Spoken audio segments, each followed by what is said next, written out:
main stage. We hebben net Jet Rebel gezien. Guys, welcome to the Netherlands. How have you been? We've been great. We've been just doing a European tour, and we've been in Holland for about a week and have a couple more shows coming up, so we're excited. And today you are in the woods in Hellendoorn. We are in the woods in Hellendoorn. We've been in Den Haag and Amsterdam before this, and Utrecht tomorrow. Did you have the time to go sightseeing in the Netherlands? We did. We had a day off yesterday in Amsterdam, so we were able to go around a bit, and we've been around pretty often, so it's always good to be back here. It's like your new album is hitting the charts here now. Are you happy the album is finished? You can go on tour. Yeah, I think we spent a long time on the record, and for us, we were always thinking about writing more material, but it's fresh and new here in Europe, and we're excited to push the new single here and tour more here, hopefully. We have a busy tour schedule. Yeah, we're after this tour we're going back to the US for 2 weeks, and then we start our tour with the Kings of Leon in the summertime, which is going to take us up until October, when hopefully we'll be coming back to the Netherlands again. Yeah, I read on your website that you're going on tour as a support act for Kings of Leon. How cool is that? It's great. I mean, we played one of our first shows outside of California in Chicago with the Kings of Leon in 2008.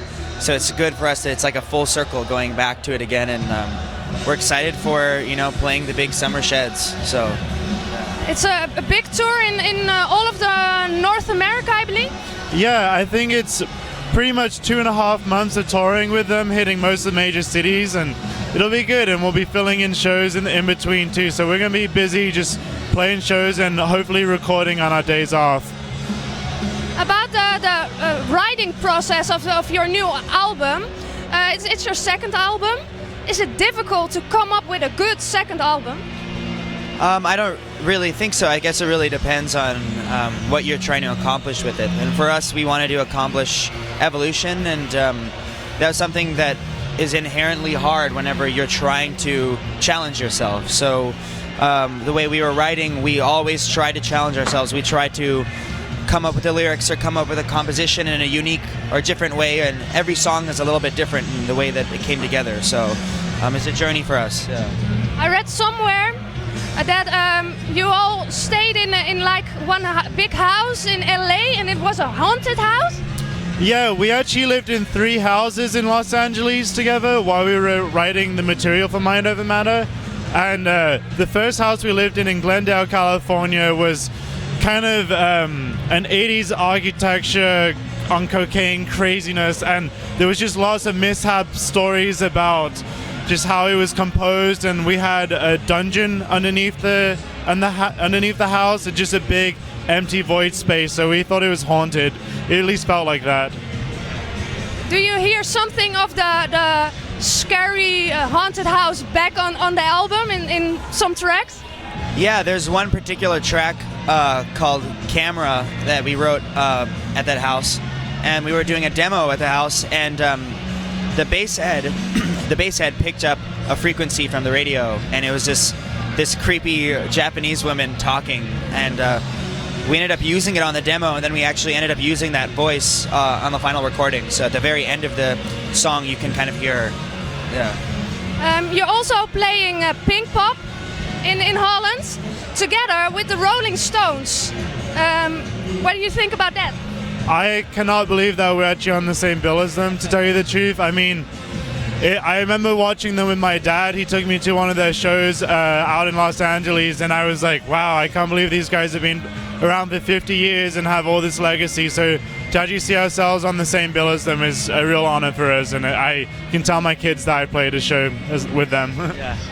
Yeah, it's interesting, music, generations of music happen, I think, every 5 or 6 years, and they're almost, they're the beginning. They're the beginning of rock and roll music in America and, in the world. So it's amazing to see a festival where they're playing with acts that are the 10th generation or the 11th generation, and we're a part of that, so we're very excited. And do you think you have the chance to see them, speak to them, maybe take like a fan photo with the Rolling Stones? No, I think they'll be in their own entourage, and I think you should respect that a lot of time with big musicians, because as they've been playing shows for 50 years, I'm not going to go and be like, hey, I love you, because he's heard that 100 times. So I'll just respect the music and enjoy the show, and that's all I need.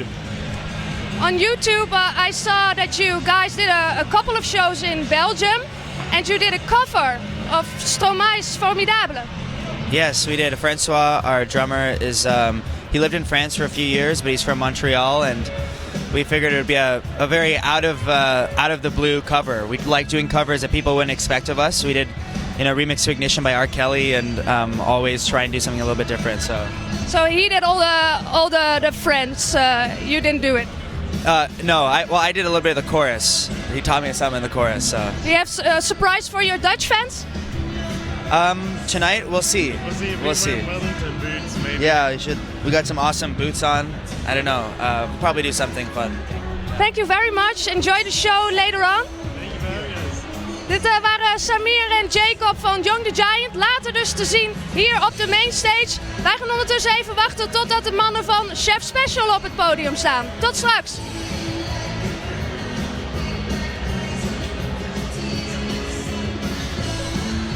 Thank you.